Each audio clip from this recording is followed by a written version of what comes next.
Bem, pessoal, hoje novamente aqui com o Neri Talks, nossa segunda temporada, e é um prazer trazê-la aqui, que é a fisioterapeuta da nossa equipe, que trabalha tanto no pós-operatório quanto em situações de medicina estética.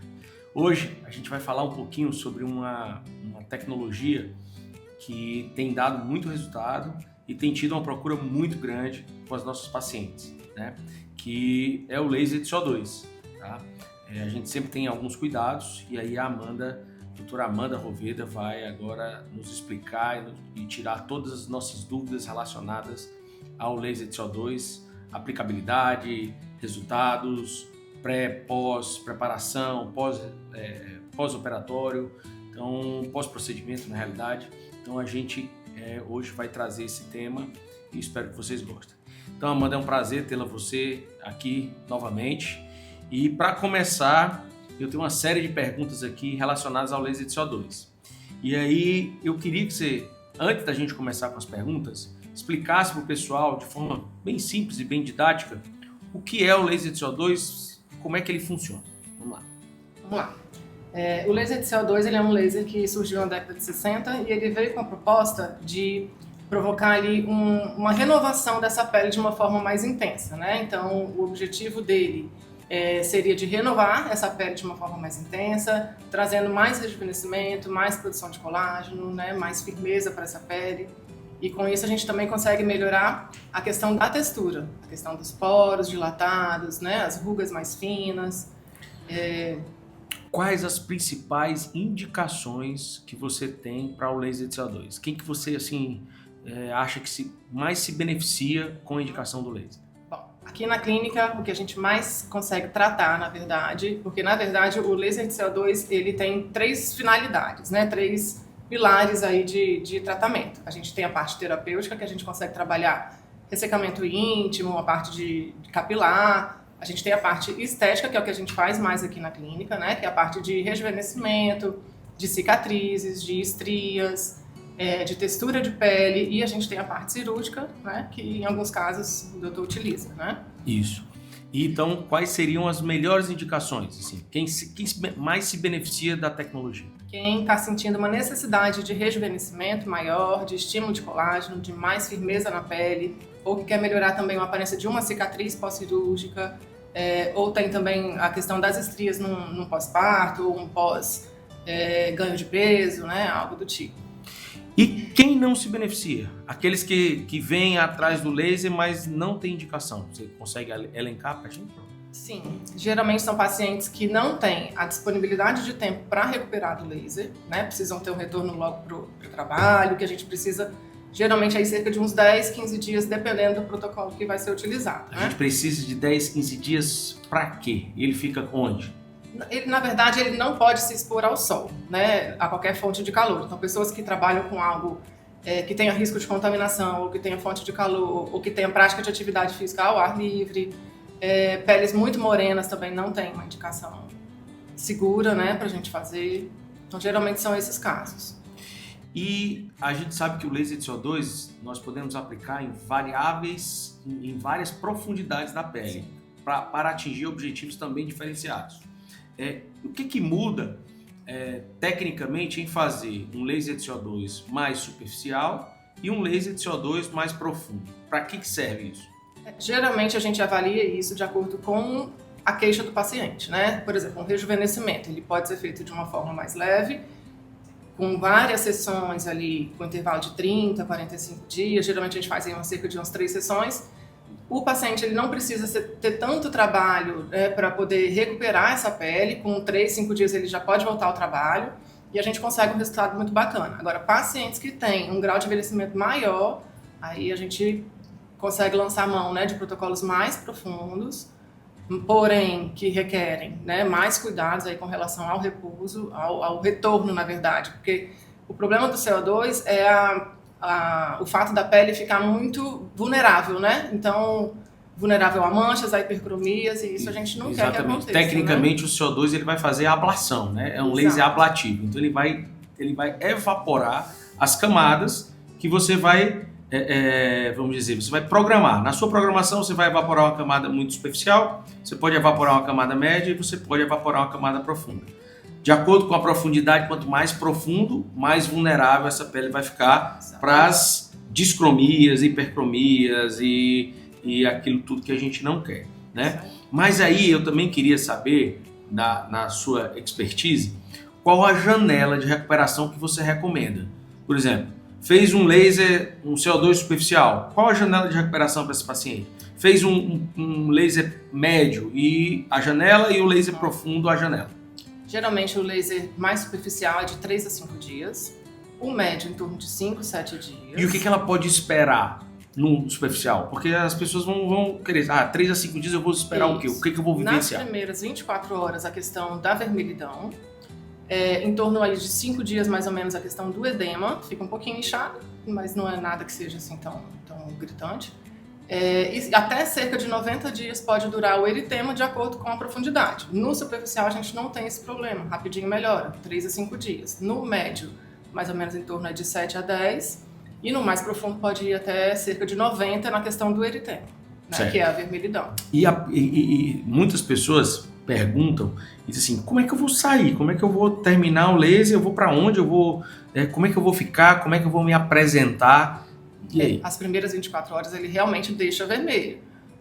E na verdade é uma fase que a gente pede para ainda não entrar com o filtro solar. Então a gente pede para o paciente fazer a sessão, ir para casa, esperar se proteger, esperar esse tempinho de recuperação para poder conseguir começar a usar o filtro solar, cerca de mais ou menos umas 48 horas, para a gente não pigmentar essa pele que está ali tão exposta. Uhum. Né? E o que as pessoas não contam sobre o laser de CO2? A questão do pós mesmo, eu acho que, na verdade, muita gente tem medo, eu recebo muitos pacientes que têm medo do CO2 pelo fato de já terem visto várias coisas na internet de peles muito vermelhas, sangrando, né, ou então muito manchadas e tudo, mas na verdade o laser de CO2 é um laser maravilhoso, a gente tem conseguido assim, um grau de rejuvenescimento, de melhora de textura, de brilho, de pele, que é assim, fantástico. O laser de CO2 ele teve uma janela muito exposta recentemente, depois que o peeling de fenol ficou, vamos dizer, proibido, né? Depois daqueles casos de óbito e acidentes com fenol, que é capaz de acontecer, o CO2 ele abriu uma avenida de possibilidades. E aqui eu coloco o CO2 mas ele é muito mais preciso do que o fenol. Porque você pode, obviamente o fenol você não consegue delimitar a profundidade em que o fenol vai penetrar na pele e atingir. O CO2 não, a gente determina, a gente faz um planejamento em que a gente determina o grau de penetrabilidade, o grau de ablação que ele vai demandar. E aí com isso a gente pode realmente fracionar os tratamentos. Ao invés de a gente fazer um peeling médio, a gente faz 2 peelings superficiais. Ao invés de a gente fazer um peeling profundo, a gente vai descamando gradativamente essa pele e vai melhorando sem que haja esse downtime. E aí a pergunta que eu queria fazer é o seguinte: quais são, ou o que você vê de situações que a gente possa não chamar de erro, mas de situações vamos dizer assim, não regulares que acontece assim com o CO2 ou com os nossos pacientes. Eu acho difícil porque a gente é bem prudente nessa situação, mas o que você vê aí, que vem paciente de fora tratar aqui, que você vê de complicado? Acho que é mais a questão de ter o cuidado de selecionar esse paciente, né? A gente precisa fazer uma avaliação bem minuciosa da expectativa desse paciente, de como esse paciente pode se comportar no pós-laser, né? Que é o que a gente também precisa muito. E o preparo também desse paciente para a sessão, porque eu preciso de uma pele hidratada, eu preciso de uma pele um pouco menos manchada em alguns casos, né? Tem alguns casos que a gente entra com clareador antes da sessão do laser. Então, ter todo esse cuidado do preparo do pré, de uma boa avaliação, para ver se realmente ele tem indicação para o CO2 e se ele vai ter aquela disciplina também para fazer o pós. É ideal que esse paciente passe por uma avaliação criteriosa, né? E que o laser de CO2 seja colocado dentro de um planejamento, tanto do ponto de vista sazonal, do sol, da atividade que ele vai deixar de fazer, quanto a preparação pré, né, de hidratação e pós. Exatamente. Não é isso? Exatamente. Então, faz toda a diferença. porque como o CO2 ele tem afinidade pela água, eu preciso de uma pele hidratada para que ele seja bem conduzido ali pelos cromóforos, né? Que a cromóforo é a água, né? Que ele tem afinidade. E aí eu vou ter um resultado consideravelmente melhor, né? E o que você tem visto em relação aos resultados? O que você tem... A gente já tem o CO2 já há quase um ano, né? Bom, na parte, vou dividir em parte facial e corporal aí, pra gente poder conseguir falar um pouquinho melhor. Na parte facial, geralmente os pacientes relatam muito a melhora de brilho, de textura, de poros dilatados e de rugas finas e de flacidez, né? Porque eles estimulam realmente muito a produção do colágeno. Na parte corporal, a gente vem muito com os tratamentos das cicatrizes, né? De mini abdômen, abdominoplastia, essas coisas. Então a gente também consegue ali uma melhora do aspecto daquela cicatriz. Que também tem uma janela. Aí eu queria que você explicasse quando é o melhor momento de intervir com laser, por exemplo, numa cicatriz. Geralmente a gente aguarda ali cerca de uns 45, 60 dias para frente para poder conseguir. Depende muito da qualidade daquela cicatriz ali, como é que tá. Se tiver tudo corrido direitinho, né, tiver cicatrizado, cerca de 60 dias a gente consegue iniciar um protocolo de tratamento. Tá. Tem mais uma pergunta aqui, falando sobre skincare no pós-procedimento. O que é proibido, o que é essencial e o que é excesso. O que você pode falar pra gente? No pós, o que a gente pede? Sabonetes mais suaves, né? Tipo sabonete líquido de bebê e a hidratação reforçada, né? Então, reforça essa hidratação até a recuperação completa da pele. Depois que recuperou, aí depende do protocolo. Se for superficial, né? Se ele foi médio, se ele foi mais profundo. Mas vamos botar aí que seja um superficial de cerca de 3 a 5 dias. Acabou de recuperar a pele, pode voltar para a rotina de skincare. E aí volta com os clareadores, enfim, o que a pessoa utilizar, anti-aging, né, o que for. Em casos de... Você quer que fala de... Fala o que você quiser. Por exemplo, em alguns casos que a gente quer um rejuvenescimento mais profundo, que a gente quer um estímulo um pouco mais de colágeno, aí a gente entra com a opção dos retinoides, né? Então tem uma série tem uma gama aí de produtos que a gente pode acrescentar aí no pós. Mas no geral... Passou da recuperação da pele ali com cerca de 5 dias, né, no protocolo mais superficial, pode voltar a usar assim o skincare. E tem uma pergunta aqui de caixinha que é assim, dá para fazer o CO2 e ir trabalhar? Em que cenário isso é possível e em que cenário isso não é possível? Até poderia se a pessoa trabalhasse num ambiente fechado. Eu não gosto, particularmente, porque a pessoa sai dali vermelha, tá com um pouquinho de ardência, eu acho que o ideal é fazer ir para casa. Mas não que não ainda mais possível. Em Fortaleza, né? Na linha do Equador, né? Porque só de entrar no carro, o carro já tá quente. Então, isso tudo não é muito legal quando você faz o CO2, né? Ter todo esse cuidado é super importante. Então, se puder, faça aí numa sexta-feira ou na véspera de um feriado, fique quietinho em casa aí no final de semana, que vai dar tudo certo na segunda-feira. Você já consegue ter... E aí, outra pergunta também de caixinhas dos nossos pacientes. Quanto tempo para o paciente ver o resultado real e não da fase inflamatória? Sim, aí a partir de 90 dias em diante, que é quando a gente já tem uma remodelação um pouco melhor aí do colágeno que foi formado. Certo. O procedimento do CO2 e procedimentos associados, quando é que você quando você julga que faz sentido combinar e quando é melhor separar? Geralmente, pacientes 40 a mais, a gente consegue conciliar com vários tratamentos, né? Mas o CO2 ele acaba sendo um preparo para aquela pele receber outros tratamentos. Um botox, um preenchedor, do ponto de vista cirúrgico, é o que eu posso falar, eu tenho feito muito o CO2 associado à cirurgia do lifting facial. Sim. Mesmo com blefaroplastia, mesmo tirando pele da pálpebra, eu ainda venho ali na transição órbito-malar, na transição palpebral, a transição órbito-malar e faço um CO2 na pálpebra inferior. Isso tem enriquecido significativamente o resultado. Tem diminuído aquelas rugas excedentes que ficam na pálpebra, que a gente não consegue tirar toda a pele da pálpebra. Isso é um mito. As pessoas vêm para, eu quero fazer a pálpebra e querem remover toda a pele da pálpebra. Se isso acontecer, isso é iatrogênico, que o paciente não vai abrir o olho mais. Então a gente tem que deixar uma quantidade de pele substancial para que ela consiga fazer a movimentação ocular, mas o CO2, nesses casos, que a gente faz a pálpebra e faz o CO2, eu tenho tido resultados assim, primorosos, além do que a gente também faz drug delivery.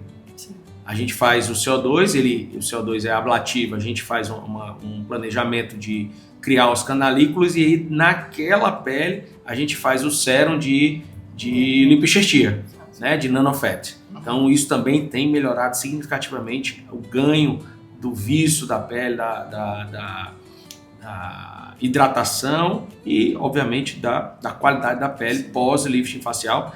E esse é o momento para mim que as duas coisas se combinam, porque a paciente vai ficar obrigatoriamente parada, né, no pós-operatório, e aí ela aproveita e faz essa combinação com o CO2. Então, o CO2 tem sido muito presente nas cirurgias. Bem, vamos lá. Eu queria fazer mais uma pergunta. Como é que você explica a previsibilidade, que é uma palavra que a gente gosta muito aqui, do CO2, do laser CO2, para quem quer o seu resultado o mais imediato possível? Quero fazer para o casamento da minha prima, que é semana que vem. O que você explica para ela aí, do CO2? Ou para o casamento no mês que vem? Você vai colocar pelo menos com o mês que vem. Que aí fica de uma forma mais segura, né, para a gente fazer. Mas é totalmente possível. Então, vamos supor que você tenha um casamento no próximo mês. Vem para uma avaliação, a gente vai trabalhar a hidratação dessa pele. Vamos fazer um protocolo um pouquinho mais suave, para também não ficar correndo risco, né, de ter algum contratempo aí que não queira...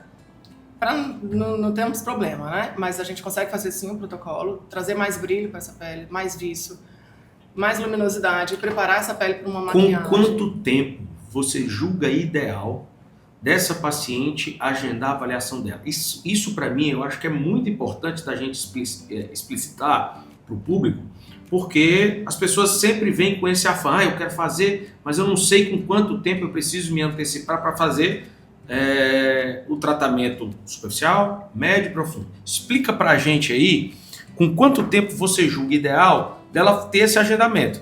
É a mesma história do casamento. Eu tenho um casamento, uma formatura do meu filho, então assim, o casamento daqui a 6 meses, o casamento daqui a 2 meses, o casamento daqui a 1 mês, daqui a 1 semana. Quanto antes, melhor. Quanto antes, melhor. Cerca de 6 meses, aí seria ideal. Porque se a gente quiser fazer mais sessões, a gente tem um tempo hábil ali, né? Ou se a gente quiser acrescentar um injetável ou algo assim, a gente tem todo um tempo, né? É diferente de um paciente que chega, meu aniversário é sábado, hoje é quinta, e eu quero fazer tudo. Não tem como. A pele não vai recuperar, não tem como, né? Não dá tempo.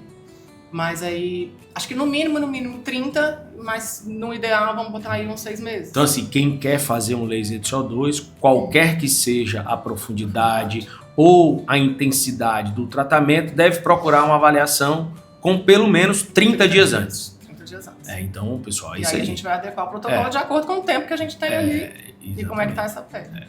Então, eu acho que 30 dias seria o tempo mínimo para você agendar uma avaliação, a gente saber o que você precisa, a gente saber o que a gente pode fazer para exatamente a gente ter essa palavra que a gente julga muito importante, que chama previsibilidade, né? Eu acho que isso é o game turn do negócio, previsibilidade, porque você consegue adequar os seus resultados ao que você precisa. Nada vem de graça, there is no free lunch, não existe almoço grátis. Então, se a pessoa vai precisar de um resultado, ela vai ter que ter uma preparação antes, né? Então, isso é extremamente importante. 30 dias, segundo a nossa querida Amanda, a pessoa tem que procurar a avaliação. E se você, para a gente fazer o nosso fechamento, né? Se você pudesse dar 3 conselhos para quem quer fazer laser de CO2, quais seriam eles? Se você está sentindo que a pele está sem vitalidade, flácida, com muitos poros dilatados, linhas de expressão, o laser de CO2 é um laser que é realmente muito indicado. Agora, já comece a melhorar a hidratação dessa pele, né? Para que a gente a gente começa a hidratar com hidratante comum? Como é? Tanto, na verdade, a ingestão hídrica, né? Que seria a parte de hidratação interna, beber água, quanto a parte externa, que seria realmente usar um bom hidratante facial, né? E aí a gente tem uma série de opções que a gente passa, mas em geral são de farmácia, são de livre acesso, né? É super tranquilo. E caprichar já na fotoproteção, né? Desde então, para já não ter...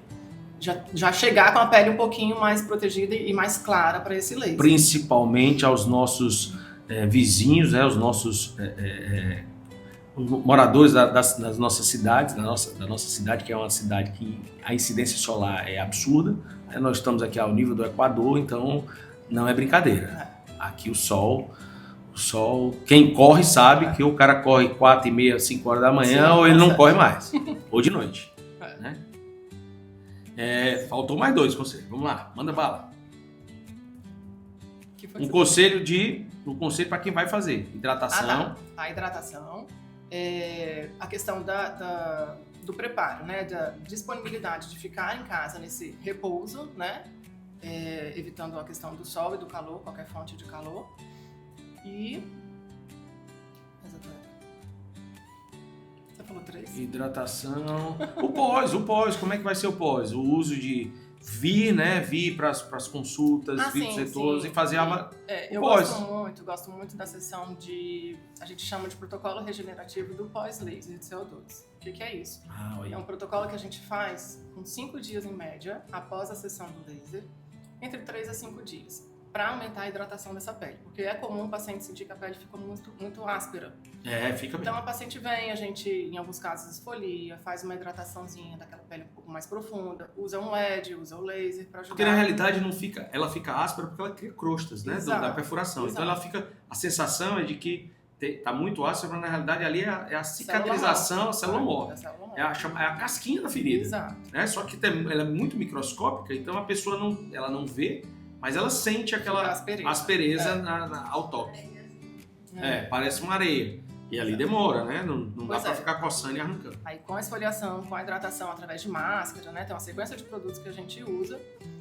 E o laser também, mas é um outro laser, é um laser para cicatrização, para aumento de oxigênio celular. É um laser de baixa potência. Um laser de baixa potência. E o LED também, que aumenta a hidratação e traz mais clareamento para a pele também. Então a gente geralmente agenda essa sessão. Geralmente eu não preciso repetir, geralmente uma sessão basta, mas ela traz muito resultado para ajudar realmente essa retirada da crosta para a paciente voltar para o skincare normal. E além do CO2, a gente tem aqui um parque tecnológico, a clínica investe muito em tecnologia. Quais são os aparelhos que você tem visto com as melhores associações, obviamente lembrando do CO2 dentro delas? Gosto muito do CO2 com o Ultraform, porque ele trabalha de uma forma um pouco diferente, apesar de ambos estimularem a produção de colágeno, né? Mas o que a gente não consegue com o Ultraform, que é a melhora de textura, poros e brilho, né? A gente consegue com o CO2. E o reposicionamento dessa face, com mais estímulo de colágeno, desde a face muscular e tudo, a gente consegue com o Ultraform. Então eles se complementam muito bem. Né? Basta a gente programar direitinho aí de acordo com a necessidade do paciente e com o tempo que ele tem para a gente tem feito muito também a microagulhamento robótico, né? Sim, o Ptolomeu. O Ptolomeu também aí veio com tudo, né? Para ajudar. É um aparelho de microagulhamento que ele consegue colocar ali junto, né, a radiofrequência no mesmo momento. Então a gente tem um estímulo de colágeno um pouco mais profundo, também melhorando a qualidade desse tecido, melhorando a questão da flacidez e da firmeza da pele. Só que tem que lembrar que esses procedimentos associados geralmente se faz sob sedação, né? Porque ideal, porque aí o paciente não sofre, já sai, né, com a pele toda tratada. Tem que lembrar para o paciente isso, porque isso, obviamente, além de ter um custo operacional diferenciado, permite que a gente faça, aqui na clínica nós dispomos do nosso centro cirúrgico, que a gente tanto faz cirurgia quanto faz sedação para esse tipo de paciente, né, para esse tipo de situação, e a gente aproveita o nosso centro cirúrgico e faz esses procedimentos combinados. São procedimentos que, se forem feitos de forma ambulatorial, realmente tem um nível de dor, um desconforto médio para grave, dói, né? Então precisa o paciente estar sedado para ele suportar e a gente transformar essa experiência numa experiência livre de dor, completamente livre de dor, porque aí terminou, ninguém sentiu nada, o pós é tranquilo, não fica doendo, a dor é na hora do procedimento, né? Mas não fica doendo depois, isso é importante, que isso leva vou fazer sedado e vai ficar doendo depois? Não fica doendo. E o ardor realmente isso, Mas a situação, né, você fazer microagulhamentos com radiofrequência, com corrente elétrica, isso gera um desconforto significativo. E aí a gente associa sedação, mas Ptolomeu, o Morpheus e laser de CO2, que tem dado resultados também muito bons e com longevidade e durabilidade. E aí eu queria trazer para cá, para a gente encerrar, né? O CO2 não é só um procedimento, o CO2 é um protocolo. Eu queria que você comentasse essa frase. É um protocolo, a gente precisa avaliar, né, como é que está essa qualidade dessa pele, esse envelhecimento, ou essa cicatriz, o que for, que eu quiser tratar, né, ali com CO2. E eu preciso planejar ali aquele protocolo para o paciente, para que a gente tenha um tempo hábil de fazer a primeira sessão, fazer a segunda, caso seja necessário, né? Há uma inversão muito comum, eu acredito isso, as redes sociais, há uma inversão muito comum, os pacientes chegam procurando a tecnologia. E a tecnologia nada mais é do que um instrumento em que o profissional se utiliza. Então, se você pode ter uma tecnologia mirabolante, assim, das mais fantásticas, mas se ela for colocada ou usada de forma inadequada por um profissional não habilitado, ela não vai te entregar e pode, inclusive, te trazer algum problema. Então, o que a gente preza aqui, que é segurança e previsibilidade, é colocar o paciente para uma avaliação profissional. Quem vai definir o melhor protocolo, quem vai definir a melhor logística de acontecimento, não é a tecnologia, é o profissional. É ele que vai avaliar a necessidade individual, as características individuais e planejar. Então, o CO2 ele é um bom instrumento. Ele é como se fosse aquela chave de fenda que tem vários encaixes que aperta quase toda a totalidade do parafuso. Mas se você não souber apertar, você não vai ter, você vai quebrar o parafuso. Ou você não tem o resultado, ou você tem o resultado ou você desastrosos, tem, exatamente. Que é o que a maioria tem receio, né? Então a segurança do paciente está, na realidade, não na tecnologia em si, está na manipulação e no planejamento que o profissional faz. Então é por isso que a gente encerra aqui falando que o CO2 não é um procedimento, é um protocolo, ele está dentro, é um instrumento que está dentro de todos os outros protocolos que nós temos aqui na clínica para que os nossos pacientes, os nossos clientes alcancem os melhores resultados possíveis. Desde que sejam observadas as limitações, as indicações, é isso. Medicina estética, fisioterapia, tudo tem essa necessidade. Então, eu queria agradecer a doutora Amanda Roveda, fisioterapeuta, que trabalha aqui na clínica já há algum tempo, expertise, super capacitada, e vamos terminar esse podcast, mais um Neri Talks, e vamos dar seguimento aí aos que vão vir. Muito obrigado a todos os nossos ouvintes, obrigado Amandinha. Lembre-se de se inscrever no nosso canal e compartilhar, caso vocês julguem isso um assunto necessário e de relevância.